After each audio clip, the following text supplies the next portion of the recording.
Chapter 33, Steel and Compassion. Time seemed to stand still. Riven stood between Selenia and the doorway, like a living wall. The faint light slipping in through the narrow window traced a gray edge along his silhouette, hardening the sharp planes of his face. There was no surprise in his eyes, only recognition and calculation.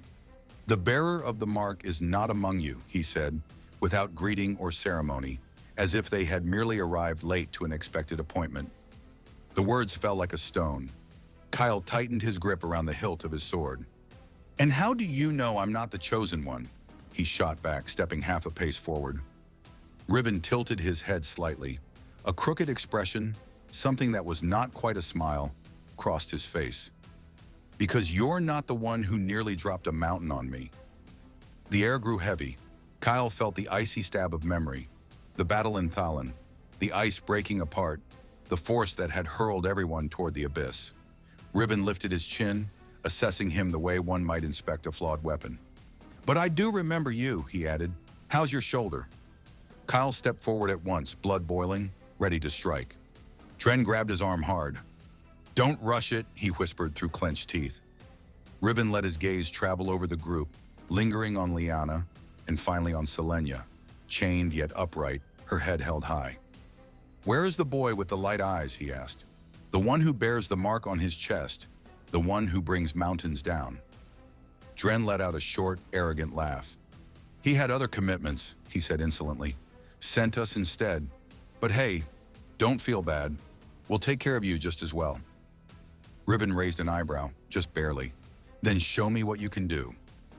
It was almost an invitation, a deliberate provocation. Dren released Kyle.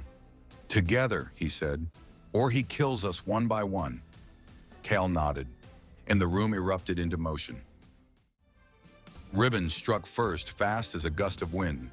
The black sword carved an arc that Kale barely managed to block. The impact jolted up his arm. Before he could recover his balance, Riven spun and drove a straight kick into Dren's chest, sending him crashing into the stone wall. Kale attacked again, his silver blade colliding with Riven's. Sparks flew. The space was tight, the bed in Selenia's chain constraining every movement. She watched in silence, unmoving, almost serene despite the chaos. Liana retreated to the corner, Velis in hand, waiting for the right moment. "Slow," Riven said as he deflected another of Kyle's strikes with unsettling ease. "Even slower than in Thalin." Kyle snarled and pressed the attack harder. The commander shoved him back and turned on Dren, who was struggling to rise.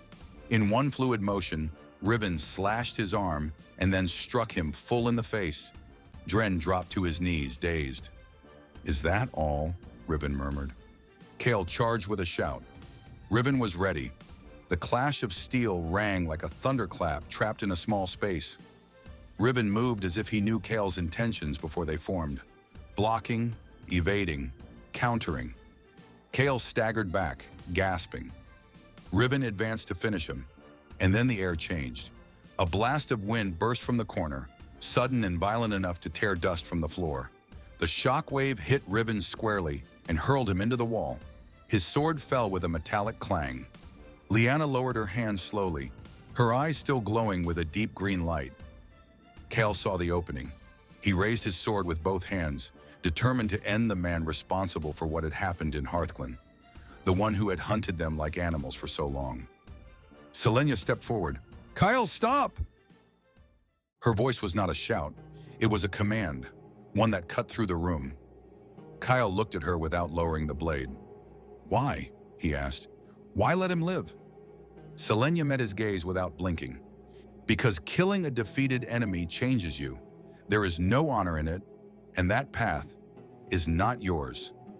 Dren, swaying, braced himself against the wall with his bleeding arm. "This is madness," he snapped. "Kill him! He's a commander of Galathor. We won't get another chance." Selenia looked at him with a calm that seemed almost inhuman. "If he dies now, you'll only ensure they hunt you with greater ferocity. And besides," she paused, "that man still has a role to play." Kyle frowned. "What role?" "One we cannot prevent," Selenia replied. "Not today." Liana, kneeling beside Dren, lifted her eyes to Kale. "I trust her," she said. If Selenia asked this of us, we must listen. Kyle looked at his friend, then at Selenia, then at Riven's unconscious face. His fingers loosened on the hilt. The blade lowered. Dren snorted in frustration but did not argue. Cal sheathed his sword. Dren dragged himself over to Riven's motionless body, searched his belt, and found a dark key marked with the raven emblem. He walked to Selenia and unlocked the clasp securing the chain to her wrist. The metal hit the floor with a dull sound. Selenia inhaled as if she were breathing freely for the first time in days. Leanna embraced her at once, trembling. "Are you all right?" she asked. "Did they hurt you?" "No," Selenia answered calmly. "Riven was respectful, strangely so." Dren snorted. "I would have returned the favor by killing him." Cal ignored him. Everything was happening too fast. Riven began to stir. Dren rolled his eyes and dragged him onto the bed. Together, he and Cal chained him in the exact place where Selenia had stood moments before, securing every ring, every clasp, every shackle. Riven regained consciousness just an instant before they left. He looked at Cal, then at Selenia. He said nothing, but his eyes promised storms. Cal held his gaze for a second, then closed the door. Beneath the dark cloaks of fallen soldiers, the group moved with steady steps. They crossed silent corridors, descended stone stairways, and avoided the unconscious bodies still lying where Dren had left them. As they exited the tower, Cal paused for a moment.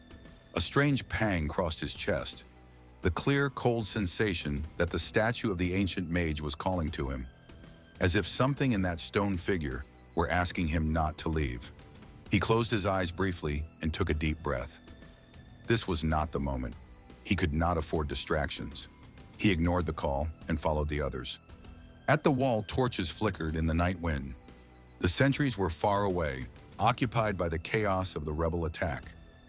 Dren sighed, still aching. "I can't believe that worked." "It worked," Kyle replied, looking toward the trees. "Now we vanish before that bastard fully wakes up." Leanna tightened her grip on Selenia's hand. "Let's go," she murmured. Selenia nodded, a small smile on her lips that seemed to hold centuries within it. Without looking back, they disappeared into the forest. The night closed around them, and in the tower, chained to the bed, Riven opened his eyes fully. A living shadow behind his gaze, a promise of pursuit, a silent vow. The hunt was not over, not for him, nor for them.